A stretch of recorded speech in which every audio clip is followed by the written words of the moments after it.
Gente, preparados para o desfecho, para o grande finale, aquele momento em que o Senhor entrega a melhor porção, né? O melhor sempre fica para o final, e a gente tem a alegria de nesse final poder receber alguém da nossa casa, alguém que tem abençoado tanto as nossas vidas por tantos anos. Eu gostaria que você fizesse um barulho, uma salva de palmas extrema para o nosso pastor Marcelo Mazepa! Mais forte, ele merece!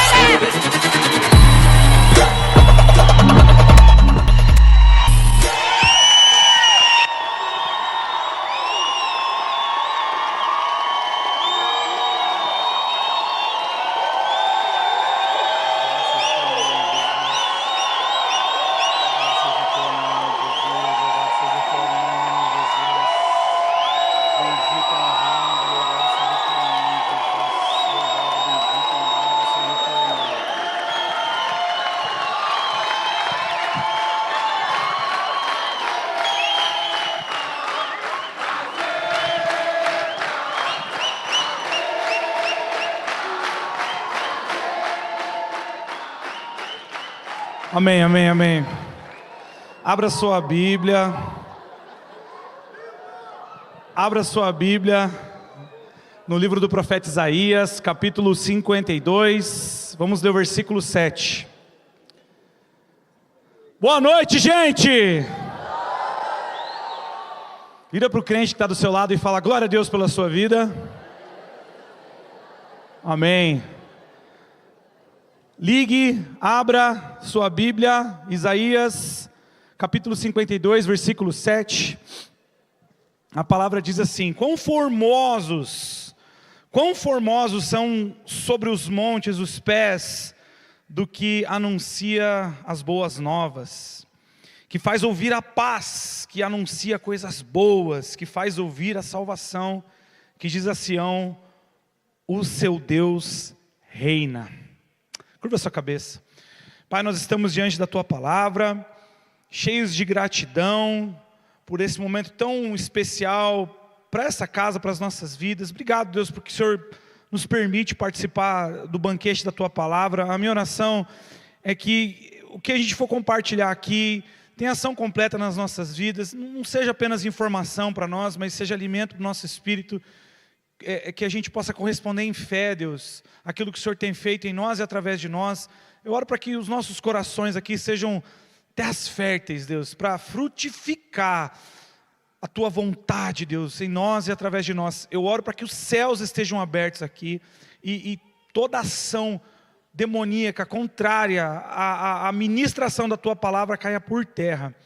Em nome de Jesus, nós honramos e nos submetemos à Tua palavra, Pai. Em nome de Jesus, se você crê, diga amém. Gente, Isaías, ele está profetizando aqui sobre a salvação de Jerusalém. E o que Isaías está fazendo aqui também, ele está destacando a importância e a grandeza daqueles que anunciam essa salvação. Ele está enaltecendo isso, ele está dizendo: olha, quão formosos são os pés, ou que decisão maravilhosa, que importância tem a pessoa, aquele que decide viver para pregar o Evangelho. Eu quero que você fale para o crente que está do seu lado aí: coisa boa é sua vida, meu irmão. Amém? Você se coloca nesse lugar? Amém? Amém. E anunciar o Evangelho é viver em missão. É sobre isso que eu quero falar nessa noite. Anunciar o Evangelho é viver em missão. O que naturalmente faz a gente pensar na Ângela, né? Faz a gente pensar em pessoas que abandonam as suas vidas, que abandonam suas carreiras, que abrem mão, do seu conforto para viajar para um outro país, às vezes num contexto muito pior do que vivia, para servir a Deus nesses lugares, né? Quando a gente fala em missão, naturalmente a gente pensa nisso, mas viver em missão é muito além disso. Apesar dessa ser uma decisão nobre, a gente precisa de pessoas que tomem essa decisão, mas viver em missão é muito além. Viver em missão é um resultado natural de ser cristão. é uma decisão que segue naturalmente, é um comportamento, um comportamento natural que segue a decisão de nos tornarmos discípulos de Jesus. Quando a gente decide colocar em prática o mandamento de Mateus 28:19, ide e pregai o evangelho, ide fazer discípulos de todas as nações. Ou Atos 1:8, que diz, olha, vocês vão receber poder quando descer sobre vocês o Espírito Santo, e vocês vão ser as minhas testemunhas. Viver em missão é isso. Viver em missão é responder ao discipulado. Então eu quero dizer para você que se você foi chamado por Jesus para viver em comunhão com Ele, você foi chamado para viver em missão, amém? Não senti muita firmeza. Quero lembrá-los de que essa é uma conferência de jovens, amém? Amém, adolescentes?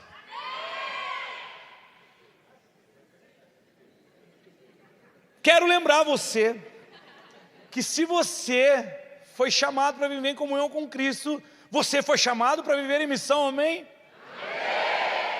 Agora sim. Michael Goren, ele tem uma frase muito bacana, e ele diz assim, ó, não há participação em Cristo sem participação em sua missão para o mundo. Forte isso. Não tem como você ter participação em Cristo sem ter participação em sua missão. Não na nossa missão, na missão de Cristo ao mundo. E essa mensagem, ela tem um caráter muito especial para mim, porque desde quando a gente recebeu o tema dessa conferência, que já faz um tempinho, Deus tem ministrado sobre... Quando a gente recebeu o tema, eu sabia que eu ia pregar, então eu falei, cara, já sei o que eu vou ministrar. O Espírito Santo colocou no meu coração isso e tem ganhado forma dentro de mim. Eu espero que isso tome forma dentro de você também, sobre a ideia de que viver em missão é um lugar de alegria e de contentamento. Repita comigo, alegria. Contentamento. Fala para o crente que está do seu lado assim, ó, você vai ser mais feliz e mais realizado quando viver em missão. Entender que fomos chamados para viver a vida em missão, nos traz senso de propósito que não muda, e um senso de propósito que sempre se renova. A gente busca essas coisas no mundo, em tantas coisas, em tantos lugares, em muitas pessoas, às vezes até no ministério, em coisas listas, propósito, e esse senso de propósito, ele constantemente muda, e de tempos em tempos até não se renova, mas entender que você foi chamado para viver em missão, faz você participar de um propósito que não muda, faz você participar de algo que sempre se renova na sua vida. Isso é maravilhoso. Eu quero, através aqui da graça de Deus, eu quero dizer que você foi chamado para isso, no lugar que você está, com o que você tem, através do que você faz, fazer Jesus conhecido, espalhar os valores do reino de Deus, pregar o evangelho, partidos em missão. Esse é o tema da minha mensagem, partidos em missão. Você pode repetir comigo, partidos em missão. Carol, fica em pé. Você foi chamada para ser partida em missão através do que você faz. Eu tenho certeza absoluta, tenho plena convicção que a sua vocação vai fazer pessoas serem partidas em Cristo. Você foi chamada por Deus para, através do que você faz, fazer as pessoas conhecerem Jesus. Você recebe isso? Faça com zelo, faça com alegria, se esforce, estude cada vez mais, aprenda inglês, que eu tenho certeza que Deus vai te levar muito além do que você acha que Ele iria te levar. Tudo porque você disse sim através da sua vocação. Amém? Thalitinha, cadê a Thalitinha? Levanta aí, Thalitinha. Fica em pé. Você me inspira, Thalita, porque o que você faz com beleza, você faz com alegria, você faz com ordem, você faz com zelo. Você não fala de Jesus com palavras, mas você fala de Jesus com as suas atitudes. Muito gostoso, né? O bolo que você faz é maravilhoso, o seu bolo comunica Jesus. As pessoas, quando partilharem do seu bolo nas festas de aniversário, nas festas de casamento, em qualquer comemoração, o seu bolo vai curar, o seu bolo vai trazer alegria, porque você decidiu através da sua vocação mostrar Jesus. Eu tenho certeza que Ele vai te levar em lugares mais longe ainda. Você recebe? Glória a Deus. Eu falei de duas pessoas que me inspiram muito aqui, porque elas falam de Jesus sem falar o nome de Jesus. Muitas vezes a gente entende que fazer missão ou ser missionários é estar aqui, fazendo o que eu estou fazendo. Eu quero dizer para vocês que o que eu faço aqui é maravilhoso. A palavra diz que é maravilhoso desejar isso aqui. Mas eu quero dizer que o que você faz fora daqui pode ser que tenha um impacto muito maior do que eu tenho através da sua vida. Deus está chamando essa igreja, essa juventude, para ser missionária. Não no contexto evangélico. Claro que sim, nós precisamos fazer missão do jeito que nós fazemos aqui dentro da igreja, mas muito mais lá fora, através da sua profissão, através da sua vocação, na sua faculdade, na sua família, no seu contexto familiar, você como filho, você como pai, você como marido, você como esposa, missionários, partidos para a missão, amém? Quem vai dar o tom para a gente sobre viver em missão é o diácono Felipe, não o nosso Felipe aqui, tá? O Felipe de Atos. Eu quero falar de 4 momentos aqui do diácono Felipe, Felipe de Atos. Ele nos ensina sobre algumas características que acompanham aqueles que decidem partir em missão. Em primeiro lugar, eu quero que você repita comigo: vida em missão é ser antes de fazer. Mais uma vez, ser antes de fazer. Abra sua Bíblia aí no livro de Atos, capítulo 6, a gente vai ler dos versículos 1 a 7. É o primeiro momento aqui de Felipe, tá? O contexto aqui era de uma igreja que estava em franco crescimento. E olha o que diz versículo 1 do capítulo 6 de Atos. Ora, naqueles dias, multiplicando-se o número dos discípulos, houve grande murmuração dos helenistas contra os hebreus, porque as viúvas deles estavam sendo esquecidas na distribuição diária. Então, os 12 convocaram a comunidade dos discípulos e disseram: não é razoável que nós abandonemos a palavra de Deus para servir as mesas. Mas, irmãos, escolhei dentre vós 7 homens de boa reputação, cheios do Espírito e de sabedoria, aos quais encarreguemos esse serviço. E quanto a nós, nos consagraremos à oração e ao ministério da palavra. O parecer agradou a toda a comunidade, e elegeram Estevão, homem cheio de fé e do Espírito Santo, Filipe, Prócoro, Nicanor, Timão, Pármenas e Nicolau, prosélito de Antioquia. Apresentaram-nos perante os apóstolos, e estes, orando, lhes impuseram as mãos. Crescia a palavra de Deus, e em Jerusalém se multiplicava o número dos discípulos também. Muitíssimos sacerdotes obedeciam à fé. O que o texto mostra para a gente aqui? Que era uma igreja que estava crescendo em número. E você sabe, todo crescimento traz desafios. A igreja aqui, gente, como o texto fala para a gente, era formada basicamente por 2 grupos, né?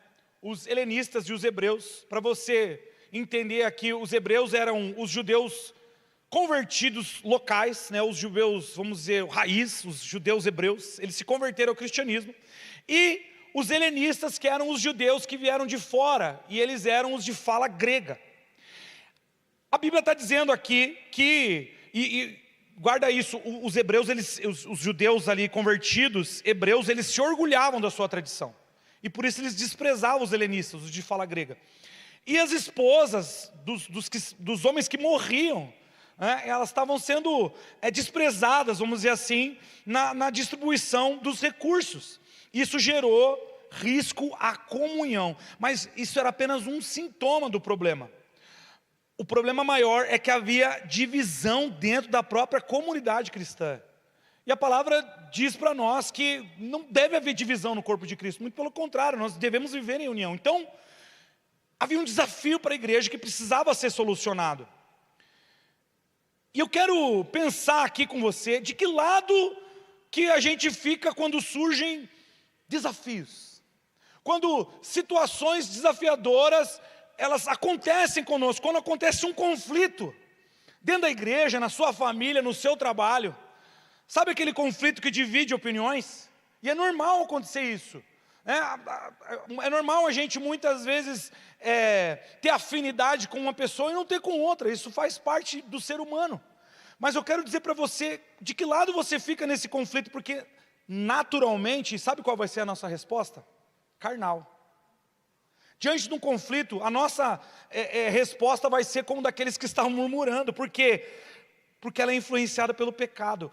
E o pecado sempre visa os nossos próprios interesses. Por mais que haja bondade nas nossas palavras, eu estou falando a verdade em amor, né? Mas se a gente tomar essa decisão motivada de maneira natural, a gente sempre vai ser influenciado pelo nosso pecado. E eu quero dizer para você, quem prioriza os seus interesses, dificilmente vai priorizar os interesses de Deus. Dificilmente. Dificilmente. Mas se a gente for guiado pelo Espírito, assim como os apóstolos foram, né? A gente não vai apenas priorizar os interesses de Deus, mas a gente vai ser usado por Ele em desafios como esse. Deus quer usar você para resolver conflitos de maneira espiritual, amém? Conferência de jovens. Deus quer usar você para resolver conflitos de maneira espiritual, amém? Oh, aleluia. Faz uma análise sincera aí sobre o teu proceder. De que lado você estaria lá na igreja de Atos? Faz uma análise aí. Murmurando, sendo influenciado pela carne. Mas esses hebreus aí estão se achando. Crente coisa nenhuma. Ou você estaria do lado dos apóstolos, cheios do Espírito, que não desprezaram o problema. Muito pelo contrário, eles enfrentaram o problema de frente, mas influenciados pelo Espírito. E agora, eles são incumbidos então, de elegerem novos líderes para resolver aquela situação. Eles não fugiram do problema, mas resolveram de maneira espiritual, preservando a união e o crescimento da igreja. Preste atenção no propósito que veio por trás disso. Mudanças sempre vão exigir de nós decisões difíceis, porque isso envolve muita coisa. Mudanças em pequenas escalas ou mudanças em grandes escalas na nossa vida, sempre vai trazer para nós decisões difíceis para serem tomadas. E, como eu falei, isso envolve muita coisa. Todo mundo tem a sua parcela de razão, sim ou não? Todo mundo tem os seus motivos, todo mundo tem as suas histórias por trás do que está acontecendo. Todo mundo tem um argumento válido. Precisa ver a gente na reunião de presbitério aqui, gente. A gente é de boa, né, pastor? Olha a cara do Milton para mim aqui. A gente é boa. Mas assim, ó, eu louvo a Deus pela vida do Milton, porque ele tem esse discernimento, porque todo mundo aqui, de certa forma, tem a sua verdade, tem a sua opinião. Mas a gente tem que discernir isso, tomar a decisão de maneira espiritual, para que as coisas continuem avançando de acordo com a vontade de Deus. Mudança sempre traz, sempre expõe, sabe o quê? As nossas fraquezas. Sempre expõe as nossas debilidades, sempre como a Mari Madalena aqui falou, quando Deus nos parte, né, as coisas feias saem para fora, as nossas limitações, a nossa falta de fé. O desafio da mudança revela quem nós somos. Eu lembro 2018 que a gente veio para cá, para esse templo aqui, 2017. A gente estava meio que no auge estava tendo uma crise econômica no país. Não sei se você lembra disso. Estava uma crise. A gente era muito menor do que a gente é hoje em número de igreja. A gente estava saindo de uma realidade de 600 para 700 pessoas e a gente estava num outro endereço. A igreja estava pequena. Tinha o desafio de ir para um outro lugar. Era iminente. Eu lembro que a gente visitava vários barracões aqui em Pinhais, e a gente orava, a gente profetizava, aqui, não é, aqui não é. Eu lembro que eu e o Milton estavam passando aqui na frente da Maringá um dia, não sei se você sabe, mas aqui são 2 barracões, iguais, idênticos. Esse aqui está bem reformado, também, glória a Deus, mas quando a gente chegou aqui, gente, meu Deus do céu. E eu lembro que a gente passava ali, sempre estava para alugar um barracão. E o Milton falava, caramba, se fosse os 2, e um dia vagou o outro. E eu falei, Milton, olha lá, vagou, vamos lá ver? E a gente veio. E o Milton falou, não, é aqui. E nós falamos, é aqui, glória a Deus, o endereço vai ser aqui. A gente começou a sonhar. E eu lembro que na época Alcance Curitiba estava em reforma do tempo que eles têm lá, e já estava 1 ano e meio reformando. E Alcance Curitiba, né? E eu falei, gente, eu pensei comigo, né? Blasfemador sem fé. Pensei comigo assim, meu Deus, vai demorar uns 2 anos, né? Isso, gente, aguarda isso, foi em abril, assim, ó, 2017. Julho, não, foi antes, era maio, assim, ó. É junho. Mas, enfim, faltava, foi naquele ano. A gente veio aqui e o Milton, olha o Milton, cara, falou, aniversário da igreja, a gente vai estar fazendo culto lá. outubro. Eu falei, meu Deus, pensei comigo, não verbalizei, óbvio. Esse Milton é muito doido da cabeça, cara. E ri por dentro. Tipo Sara, sabe? Louco da cabeça. Tadinho de mim, né? Outubro de 2017 a gente estava fazendo culto aqui, gente. Vamos aplaudir o homem de fé que nós temos aqui. Eu nunca me esqueço dessa história, porque isso me ensina sobre fé. O Milton não é louco, mas é louco para Deus, né? Homem de fé. E ele falou, não, a gente vai estar, ele declarou e a gente veio. Foi uma loucura, gente, mas veio. E deu certo, e foi maravilhoso. Eu lembro que a gente fez um culto aqui, cara, foi espetacular. E eu falava, meu Deus, o Milton é doido, e não é que deu certo, cara. Mas o que moveu o Milton, e o que precisa nos mover, não são as circunstâncias, o que a gente vê, a nossa fraqueza, a nossa debilidade, mas é a fé. É a fé. E o que a gente aprende aqui é que os discípulos, eles se moveram em fé, eles sabiam que eles precisavam manter o foco da oração, eles sabiam o que eles precisavam fazer, mas eles também sabiam que precisavam resolver o problema. E eles levantam então esses homens de boa reputação, homens cheios do espírito de sabedoria. E com esses homens estava lá um cara chamado Felipe. E aqui vem o X da questão desse tópico, porque Felipe, antes de ser reconhecido como diácono, ele foi reconhecido com todas essas características. Ele foi reconhecido como um homem de boa reputação, ou seja, ele era testemunha para os outros, né? E ele foi um homem reconhecido como um homem cheio do Espírito e cheio de sabedoria, ou seja, um cara vazio de si mesmo, um cara consagrado, com convicção de total dependência e era capaz de discernir a vontade de Deus. Ele foi escolhido para ser diácono porque ele já carregava essas características. O que eu quero dizer para você é que o fazer revela o ser, mas ele não constrói. O serviço cristão é uma extensão do caráter, mas não substitui o caráter. Felipe não servia para ser cheio do Espírito, porque ele já era cheio do Espírito. A vocação não cria o caráter, mas a vocação expõe o caráter. Felipe nos ensina a importância de ter uma identidade firmada a partir do que se crê. Ele foi reconhecido pelo que já carregava e pelo que já manifestava. Quando você se expõe, o que sai para fora? O que as suas atitudes elas estão demonstrando? Uma pessoa que vive pela fé, guiada pelo Espírito Santo, ou alguém guiado pela carne? Porque Deus não vai usar pessoas guiadas pela carne. Deus vai reconhecer aqueles que são guiados pelo Espírito. E convenhamos que ter essa boa reputação, ser cheio do Espírito, ter sabedoria, não é algo que nasceu do dia para a noite assim na vida de Felipe, não. Não é algo da noite para o dia, é algo construído, é uma vida. As escolhas que a gente faz diariamente, a pessoa que a gente decide ser pela forma que a gente vive, principalmente pela visão que nós temos de Deus. E como a gente aplica a visão que a gente tem de Deus, isso nos constrói como pessoas cheias do Espírito Santo e de boa reputação. Deus quer construir isso na sua vida. Tem uma fala do Dallas Willard que eu quero projetar aqui para vocês. Pode passar o próximo, por favor.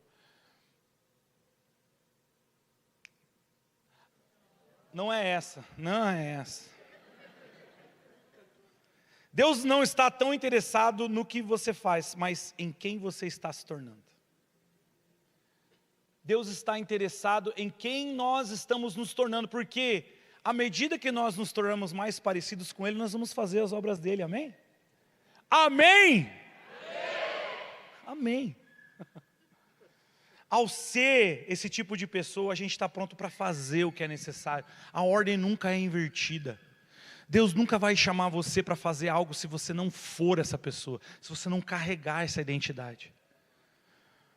A diaconia, como a gente ouviu aqui nessa conferência, ela foi determinada em pessoas que carregavam aquilo, que elas expuseram aquilo à medida que elas demonstravam quem elas eram. Então, ao ser esse tipo de pessoa, nós estamos prontos para fazer o que é necessário, sem necessariamente termos a motivação formada pelo que a gente faz. mas em como a gente é útil para servir. Porque muitas vezes a nossa motivação é aparecer. É o serviço em si, é mostrar, olha como eu sei olha pastor, como eu sei fazer isso, como eu sou bom nisso. Mas a nossa motivação não tem que ser essa. A nossa motivação tem que ser ser útil para o reino. É ser útil naquilo que Deus quer que a gente faça. E aí a gente não escolhe o que a gente vai fazer, a gente vai estar pronto para onde o Espírito nos mandar. Quem está entendendo? Filipe, ele não escolheu servir as mesas, ele foi reconhecido como tal, e porque Deus colocou ele nesse lugar, ele falou, amém Senhor, porque eu quero te servir, porque a minha vida é vivida em missão. Filipe nos ensina que a vida em missão, então, em primeiro lugar, ela é construída, primeiro ser, antes de fazer, amém? Em segundo lugar, repita comigo, a vida é em missão, aceita os desafios. A vida para o crente está do teu lado e fala aí, muita treta está vindo sobre você. Eu profetizo tretas. Tretas, sabe por quê? Porque vocês são homens e mulheres espirituais. Vem treta.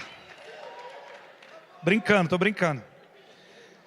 Abra aí sua Bíblia em Atos capítulo 8, vai um pouquinho para frente ali, deixa aberto aí, vamos continuar em Atos. Atos 8, de 4 a 8.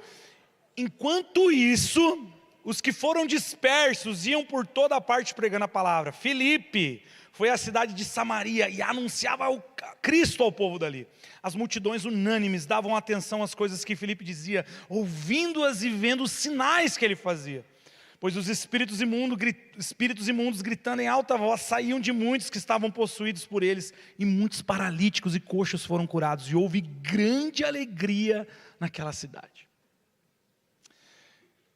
Esse texto, essa passagem me chamou muito a atenção. É interessante perceber aqui uma coisa, preste atenção nisso. Havia uma naturalidade desses cristãos que estavam dispersos em pregar a palavra em qualquer situação que eles se encontravam. Olha que interessante isso, gente. O crescimento da igreja estava deixando os religiosos, os líderes religiosos com inveja, a ponto de que eles estavam subornando outras pessoas para dizer que os cristãos estavam mentindo. Se você ler um pouco antes, você vai ver isso. Os líderes religiosos, eles subornavam pessoas para dizer, aquele cara está dizendo é mentira. Vai lá e fala o que ele está dizendo é mentira. E isso começou a crescer um burburinho. E no capítulo 7, a gente vai ver um dos relatos mais emocionantes de toda a Bíblia, que é a fala de Estevão diante do Sinédrio, um outro diácono que também foi estabelecido. E Estevão foi tão usado por Deus, ele pregou talvez um dos maiores sermões expositivos da história. Eu acho que só perde para Jesus pregando aos discípulos no caminho de Emaús. Mas um sermão expositivo ali que ele expõe o evangelho de Gênesis até aquele momento. E a palavra diz que ele é apedrejado e morto. Ele morre por causa do evangelho. E por causa disso a Bíblia fala que há uma grande perseguição depois da morte de Estevão. Então muitos que estavam ali em Jerusalém, naquele contexto de cantando vineyard um com os outros ali, felicidade total, estava todo mundo alegre, feliz, e daí muita treta, começou a vir chicote estralar e a galera começou a vazar. E fugir, a galera começou a fugir, muitos deixaram suas casas, deixaram seus amigos para trás e começaram a fugir. E é nesse contexto então de dispersão que a gente analisa então a história de Filipe. Era uma realidade muito difícil, mas eu quero dizer para você aqui, que eu achei muito interessante, a convicção do quê e do porquê que aqueles cristãos viviam era muito maior do que os problemas. A convicção que eles carregavam de quem era Deus para eles era muito maior do que qualquer problema. Então eles enfrentavam o perigo, eles enfrentavam a perseguição, dando glória a Deus literalmente, e pregando o evangelho para onde eles iam. Eles viviam em missão e era nisso que estava o contentamento deles. Guarda isso. Podia estar acontecendo todo e qualquer problema ao redor deles, mas porque eles pregavam o evangelho, eles eram felizes. Eu quero profetizar isso sobre você. À medida que você pregar o evangelho, você vai ser feliz de verdade. Porque é isso que a vida em missão nos propõe. Uma felicidade que ninguém tira. Filipe então agora deixa de ser um diácono a gente pressupõe isso e ele vira um evangelista.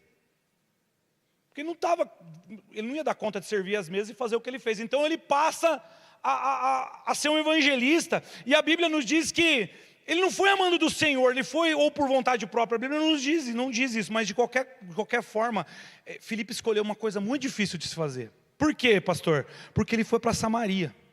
Eu quero dar um zoom out para você aqui entender o contexto. Samaria era Samaria, falei certo? Samaria. Samaria era um lugar de inimizade entre judeus e samaritanos, por questões históricas. Depois você vai ler a Bíblia lá, que não vai ter tempo de eu contar com você. Um povo hostilizava o outro. E durante centenas e centenas de anos. Quem poderia vencer essa hostilidade? Direita, esquerda? A Greta? Quem pegou a Greta? Nada a ver, pastor. Não. O Evangelho da cruz foi a única coisa capaz de resolver uma treta de centenas de anos. Felipe chega com o Evangelho, ele resolve o problema, não ele, mas o que ele carregava. A única forma, e ainda é, a pregação do Evangelho em palavras e em poder. Quando a gente prega o Evangelho em palavras e em poder, a gente vence qualquer hostilidade. Foi isso que Felipe fez. A Bíblia é clara em mostrar para a gente que ele anunciava Cristo, e este crucificado e glorificado. E isso era capaz de atrair as multidões, isso foi capaz de libertar esse povo dos demônios, e isso foi capaz de fazer com que esse povo vivesse em grande alegria. A Bíblia nos diz isso. E a única coisa que Felipe fez foi obedecer o chamado, no meio da sua adversidade, e pregar Cristo crucificado. O Evangelho, quando ele é aceito e quando ele é vivido, ele nos coloca em missão. Eu quero dizer para você, isso muda radicalmente a forma como a gente vive. O que a gente quer, o que a gente espera da vida, agora não tem a ver com as coisas desse mundo, tem a ver com o reino de Deus, estabelecido em nós e através de nós, independente das circunstâncias que a gente vive. Independente. É isso que a igreja em perseguição nos ensina isso, que tudo coopera para o que Deus quer fazer em nós e através de nós. Tudo. Todos os problemas que você vive, todas as alegrias que você vive, todas as escolhas que você faz, quando você tem um senso de missão dentro de você, você tem que entender que tudo isso está colaborando para que Deus faça algo através de você. E dar essa resposta para Deus vai fazer com que você cresça cada vez mais no conceito dele e para fazer com que o próprio Deus cresça no seu conceito sobre o próprio Deus. A vida passa a fazer um sentido maior. Quem está entendendo o que eu quero dizer aqui? Independente das circunstâncias, sejam momentos bons ou ruins. A gente tem uma visão moderna do que é ser cristão. A nossa geração tem uma visão moderna do que é ser cristão, principalmente a visão ocidental, que distorce a nossa fé. Tem um cara que eu cito muito aqui no AJ, vocês sabem, que é o Zygmunt Bauman. Ele é um filósofo, nem é crente. Zygmunt Bauman, ele descreve o homem moderno como um consumidor de experiências. Consumidor de experiências. E não é mais um peregrino da fé. Um não crente está dizendo isso. Ele diz que o cristianismo é reinterpretado. Deus vira um meio para fins pessoais. Eu quero a bênção de Deus, eu não quero o Deus da bênção. Eu não quero viver em missão, quero que a missão viva para mim. Essa visão transforma a gente em consumidores. A fé que devia nascer do amor, da obediência, passa a ser medida por resultados visíveis. O quê? Riqueza, sucesso, conforto, carreira. Servir a Deus se torna um meio de obter bênçãos. Eu dizimo porque eu quero ficar rico. Eu sirvo porque eu quero que as pessoas me enxerguem. Eu venho para a igreja para ter minha família restaurada, para ter sucesso, para ter saúde. E eu não estou dizendo que Deus não está disposto a nos abençoar, muito pelo contrário. A Bíblia, ela prega um Deus galardoador dos que o buscam, amém? Deus é maior interessado em te abençoar, amém? Amém! Mas desde que a tua motivação seja correta, meu irmão. Desde que a nossa motivação seja correta. Essa visão faz com que o evangelho deixe de ser boa nova de salvação e se torne ferramenta para a realização pessoal. Quando isso acontece, a cruz sai do centro. O sofrimento, que devia ser parte do nosso processo de amadurecimento espiritual, passa a ser evitado. A gente evita sofrer porque isso não combina com ser crente. Deus é amor, Deus não quer que eu sofra. Vai falar isso para Pedro, que foi crucificado de ponta cabeça. Eu não sei se você percebe, mas durante todas as palavras dessa conferência, elas estão caminhando para o mesmo lugar. Para a gente abrir mão de quem a gente é e abraçar o nosso eu que está escondido em Jesus. Para que a gente crucifique esse eu carnal e ressuscite com o eu espiritual, amém? Para que Cristo passe a fazer parte das nossas escolhas e através de nós outras pessoas sejam alcançadas, amém?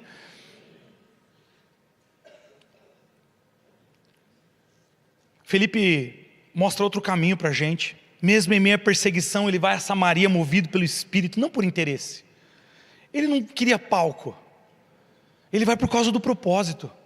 Ele não vai atrás de uma oferta. Ele vai para servir. O exemplo de Felipe revela que a verdadeira prosperidade não está em possuir, mas está em ser. Ser mais fiel, ser mais obediente, ser mais parecido com Jesus. Quem anseia isso para a sua vida? Ser mais parecido com Jesus. Agora sim a frase do Francis Schaeffer ali, por favor. Bonita aquela arte ali, olha lá, o Francis Schaeffer. A realidade espiritual começa quando o cristão entende que o senhorio de Cristo se estende a todas as áreas da vida e não apenas ao que lhe é conveniente. Deus está chamando você para além da conveniência.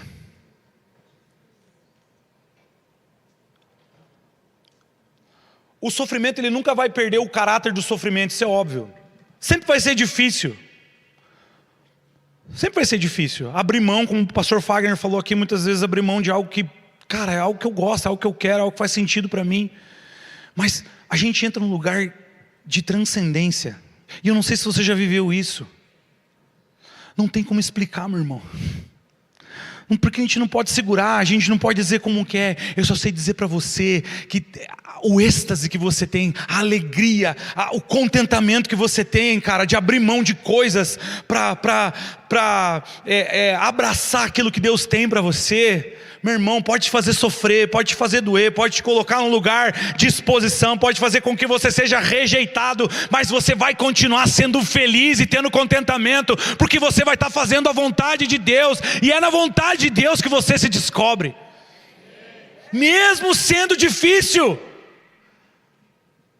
É na vontade de Deus que você se descobre. Felipe nos ensina que o porquê nós fazemos o que fazemos é motivação suficiente para superar todo e qualquer obstáculo. Todo e qualquer obstáculo é superado quando você tem um porquê claro do que você faz. Em nome de Jesus, que o seu porquê seja liberado pelo Espírito Santo aqui nessa noite. Seja um obstáculo social, seja um obstáculo geográfico, seja um obstáculo financeiro, seja um obstáculo familiar, seja um obstáculo físico, até emocional. Isso é ser missional. Missional.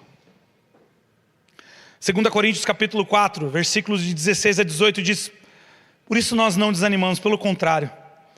Pastor Marcos leu isso aqui, né? Mesmo que o nosso ser exterior se desgaste, o nosso interior se renova dia a dia, porque a nossa leve e momentânea tribulação produz para nós um eterno peso de glória, acima de toda comparação, na medida em que não olhamos para as coisas que se veem, mas para as coisas que não se veem, porque as coisas que se veem são temporais, mas o que a gente não vê é eterno. Você pode aplaudir Jesus por isso, meu irmão? Essa é a vontade dele para a sua vida, para que você viva por coisas eternas, coisas que você não perde, coisas que ninguém tira de você. Nós estamos construindo algo para a eternidade, amém? Amém. Em terceiro lugar, a vida em missão exige sensibilidade e sujeição ao Espírito. Repita comigo: sensibilidade e sujeição ao Espírito. Eu não vou ler para a gente, meu tempo está curto, mas é Atos capítulo 8, 26 a 39. é um momento que muita gente conhece, é quando Felipe ele é enviado por Deus a um lugar deserto e ele prega para um eunuco. A gente vai falar dessa história, dessa passagem. O relato bíblico então vai continuar, a gente pula ali algumas etapas, porque agora Felipe ele vai descer de Jerusalém a Gaza, e a Bíblia fala que esse era um lugar deserto, e não necessariamente deserto. Ele não foi necessariamente para um deserto, mas ele foi para um lugar deserto, ou seja, um lugar inabitado por pessoas. Passavam poucas pessoas por ali. Não havia ninguém naquele lugar, era um lugar de passagem. Qual que era o objetivo de Felipe? Era a evangelização, era continuar a sua missão. Mas agora, olha que interessante, ele sai de um lugar onde ele evangelizava várias pessoas, e ele vai para evangelizar uma pessoa. Ele não tem nenhuma dificuldade de fazer isso. A Bíblia fala que o Espírito manda ele ir, ele vai. E ele vai lá então para evangelizar esse eunuco, esse etíope eunuco. A Bíblia fala que esse cara era uma espécie de responsável financeiro da rainha dos etíopes, ou seja, esse cara era um cara muito importante. E a lei judaica, presta atenção nisso porque isso é importante. A lei judaica dizia que os estrangeiros, como esse eunuco, não podiam fazer parte da aliança. Não podiam. Mas esse cara mesmo assim estava descendo a Jerusalém para adorar ao Senhor. Mesmo sabendo que ele não fazia ou não poderia fazer parte da aliança que ele estava acreditando. Mas Felipe então vai lá evangelizar esse cara, sabe por quê? Porque existe uma promessa aos estrangeiros. Isaías fala dessa promessa, coloca ali para a gente Isaías 56, versículo 3. Isaías, versículo 56, de 3 a 6 a gente vai ler. Tem esse texto aí? Vou ler aqui, ó. O estrangeiro que tiver se unido ao Senhor não deve dizer: o Senhor certamente me excluirá do seu povo.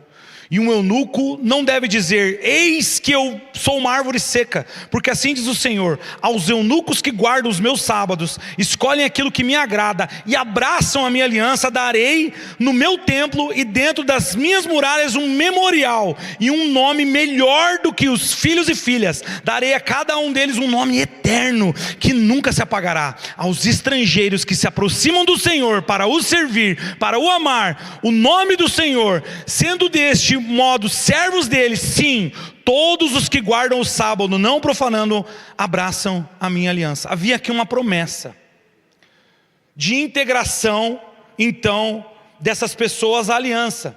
E olha como é linda a história da redenção. Deus ele escolhe nos salvar através de Cristo Jesus. Olhe para mim, Deus escolhe nos salvar através de Cristo Jesus. Ele envia o seu Filho para morrer no nosso lugar. E Jesus vem e morre no nosso lugar, e ressuscita, ele é assunto aos céus, e agora a igreja é o seu corpo na terra, e a igreja existe para então comunicar essa verdade, para que outras pessoas sejam salvas, mas elas não fiquem paradas na salvação. Através da salvação, outras pessoas também serão salvas. Através da sua vida, meu irmão, através da minha vida, o plano de Deus continua.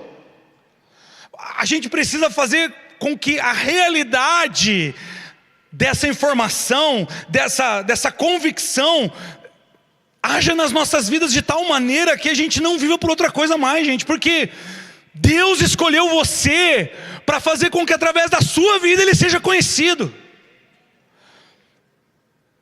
Meu Deus. Deus escolheu você para que através da sua vida Ele seja conhecido. Amém.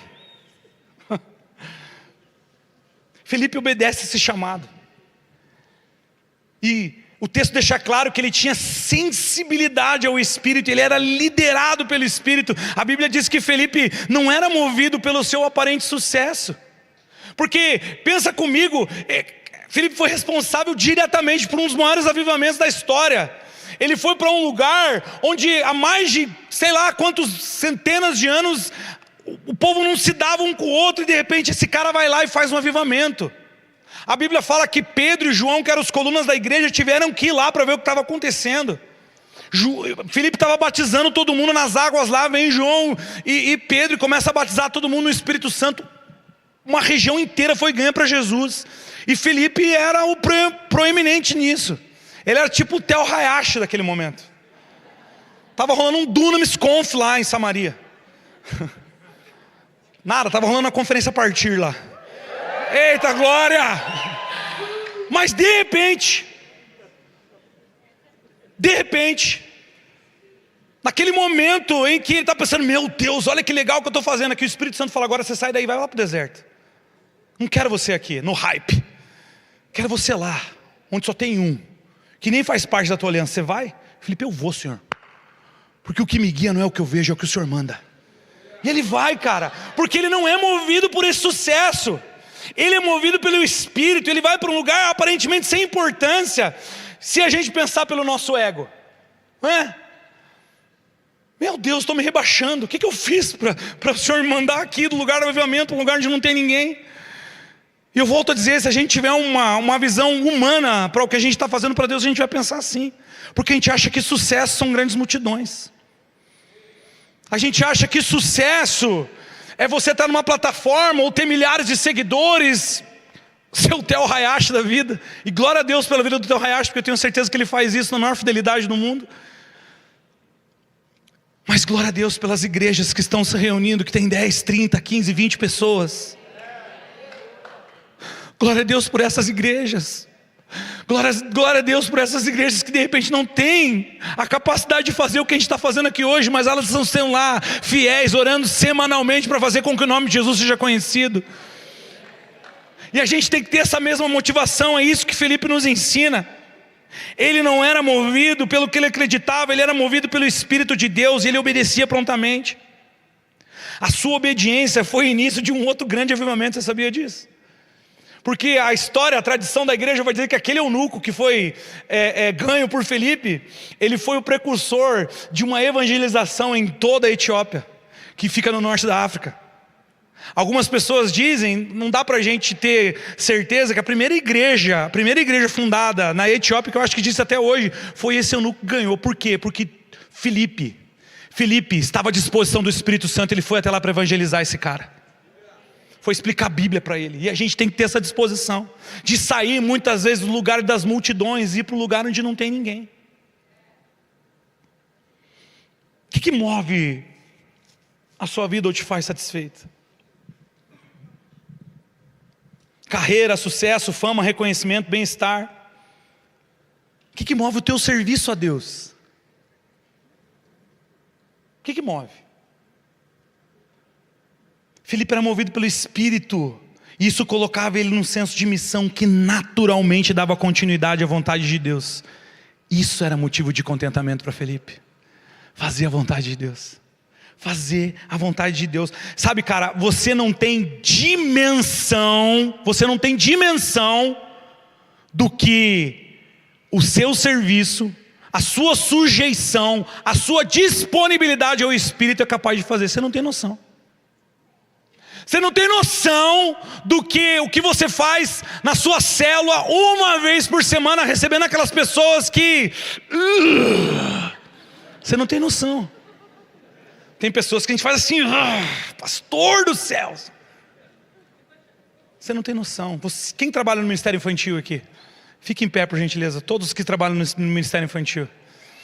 Quero que você dê um forte aplauso a esses senhores e senhoras.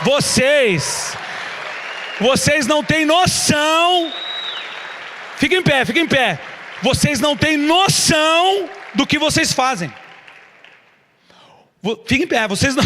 Vocês não têm noção de que às vezes uma criança que veio aqui, ouviu o que você falou para ela, sentiu o abraço que você deu nela, e às vezes ela nem vai voltar aqui nessa igreja mais, mas um dia essa semente que você plantou, alguém vai colher.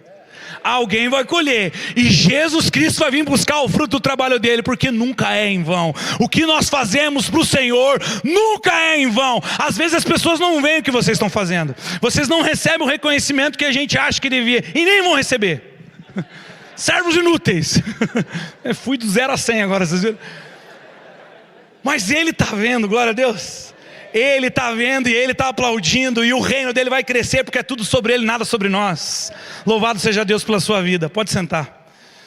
A gente não tem noção. A gente não tem noção do que a gente faz na salinha do ministério infantil, na célula, no trabalho, em casa, no Uber, na escola, na faculdade, no trabalho. Tudo que a gente faz é um meio para que as pessoas conheçam a Deus, mesmo sem aparente reconhecimento. E é tão bom você ver a continuidade do seu trabalho. Quando você decide fazer as coisas em humildade, em fidelidade, quando você busca a sensibilidade do Espírito Santo, certamente um dia a gente vai colher o fruto, talvez do que a gente nem plantou. A gente está colhendo o fruto do que esse casal aqui tem plantado há muitos anos, com muito suor e lágrimas. Muito suor e lágrimas. E outras pessoas vão colher, talvez com uma estrutura muito melhor do que essa, o trabalho que você está plantando. Eu amo ver a Hillary. Eu amo ver a Hillary ministrar o louvor. E a gente lembra de quando a gente ministrava ela ali no ministério infantil. Ela me lembrou de uma brincadeira que a gente fazia aqui. E, gente, eu e a Flávia, a gente liderou o ministério infantil um tempo atrás ali na ativa. A gente estava à frente ainda na coordenação, mas a gente estava ali. E quando a gente começou, foram meses que a gente não vinha para o culto, assistir o culto no domingo. Porque a gente tinha que estar no ministério infantil, não era nem aqui, era no outro templo. Não tinha nada do que tinha hoje aqui, a gente sonhava com a estrutura que a gente tem hoje. E Deus é tão maravilhoso que Ele proporcionou para mim e para a Flávia ver que outras pessoas estão fazendo muito melhor o trabalho que a gente fazia. E é tão bom quando a gente vive igreja, quando a gente decide servir a igreja, quando a gente decide doar o nosso serviço, doar o nosso final de semana, doar muitas vezes até aquele tempo que a gente ia para o cinema, ou aquele tempo que a gente ia fazer qualquer coisa que é lícito, mas quando a gente doa para Jesus, a gente sofre muitas vezes por isso, não tem reconhecimento das pessoas, mas os anos vão passar, e aquelas pessoas que você ministrou ali, elas vão crescer, e muitas vezes elas vão fazer mais do que você estava fazendo. É tão bom ver isso acontecer, cara. E só a igreja proporciona isso. Eu quero dizer, Deus quer que você faça parte de tudo isso. Se você é líder de célula, se você é discipulador, por favor, não olhe para as circunstâncias. Não olhe para a dificuldade do que está acontecendo. Dê glória a Deus, porque Deus está usando você nesse lugar. Porque Ele quer fazer de você o reino de Deus expandir. Mesmo que você não colha o que você está plantando, mas certamente alguém vai colher. Certamente alguém vai colher.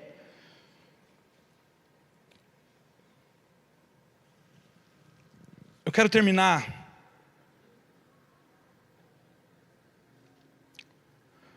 falando que vida e missão precisa de continuidade. Você pode dizer isso, repetir isso comigo? Vida e missão precisa de continuidade. Atos 21, capítulos 8 a 9.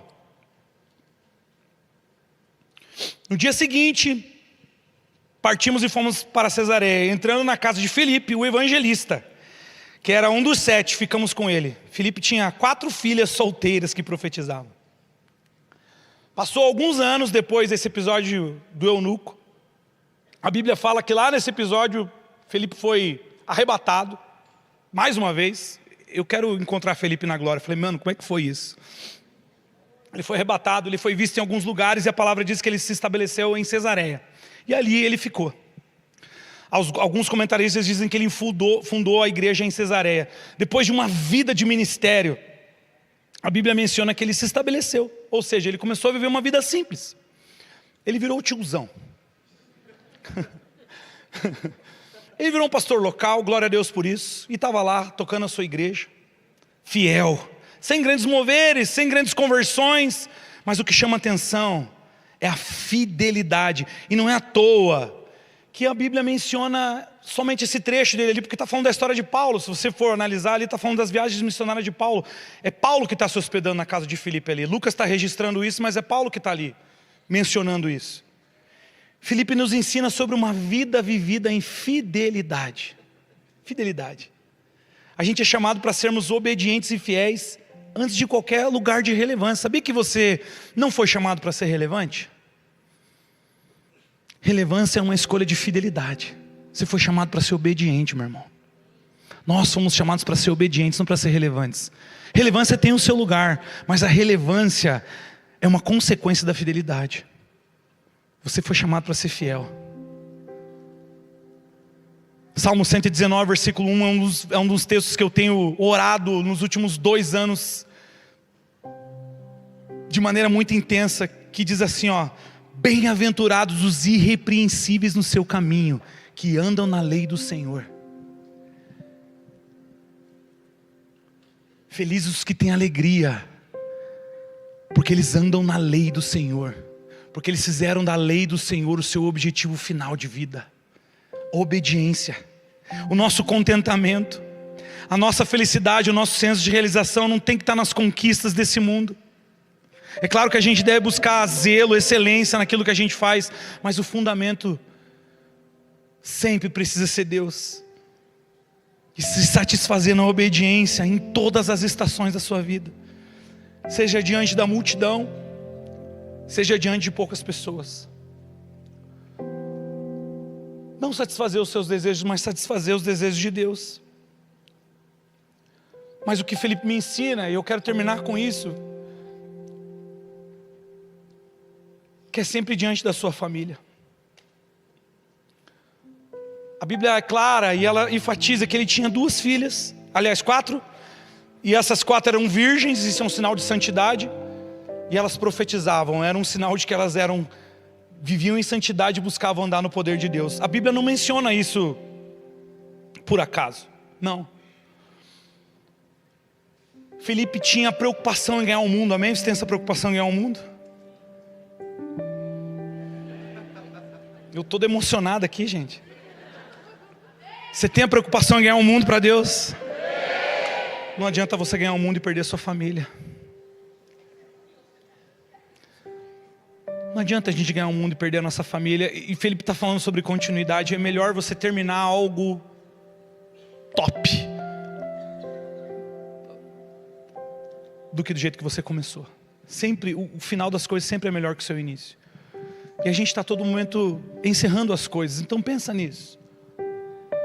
Felipe nos ensina que o encerramento do seu ministério não quer dizer que o seu ministério não continue, porque o ministério dele continua através da sua família, através das suas filhas. Eu creio que ele não está falando, a Bíblia, se a gente analisar esse versículo por toda a narrativa bíblica, a gente pode, com muito temor, mas a gente pode dizer e estender isso a filhos espirituais também. Fazer filhos espirituais, marcar filhos espirituais e fazer com que os seus filhos espirituais deem continuidade àquilo que você fez.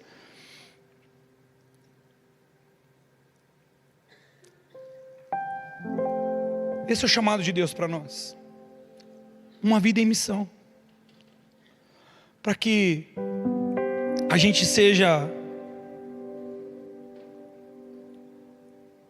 tenha a nossa identidade no lugar certo antes de fazer o que a gente precisa fazer, para que a gente aceite com alegria todos os nossos desafios, para que a gente seja sujeito e sensível ao Espírito Santo, e para que a nossa missão tenha continuidade.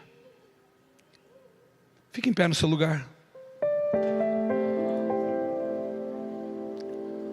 Eu acredito que Deus quer derramar sobre nós aqui nessa noite um toque do Espírito Santo, para que a gente decida todos os dias, não movido por uma emoção, mas movidos por uma convicção de uma vida em missão, que coloca as coisas no lugar certo, para que a gente decida ser antes de fazer, aceitar todos os desafios, viver debaixo da liderança e sensibilidade ao Espírito Santo e dar continuidade àquilo que a gente está fazendo, porque não é sobre nós, mas apesar de nós. E não tem alegria maior do que fazer parte daquilo que Deus está fazendo. Amém? Feche seus olhos. Pai, em nome de Jesus, eu creio que nessa noite o Senhor quer nos marcar, renovar aqui a convicção de que nós somos teus filhos em primeiro lugar, de que não existe nada mais precioso do que isso. Mas nós precisamos te dar uma resposta. tantos lugares, Deus, que oferecem contentamento para nós, que prometem alegria, realização, mas a Tua palavra nos diz, ela nos diz que quando nós decidimos viver a nossa vida em missão, Te fazendo conhecido, Senhor, é nesse lugar que está a nossa verdadeira alegria, é nesse lugar que está o nosso verdadeiro senso de realização. E eu oro, Pai, em nome de Jesus, que essa convicção alcance o coração dos meus irmãos agora, Senhor. Eles decidam, Deus, apesar de todas as dificuldades, apesar das limitações, Deus, eles decidam Te servir, Deus, e Te fazer conhecido aonde eles estão, com o que eles têm, do jeito que eles estão.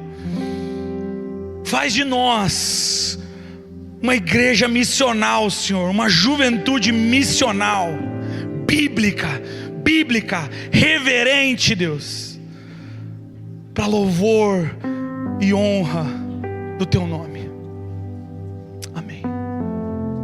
Você recebe essa palavra? Dá um forte aplauso ao Senhor então.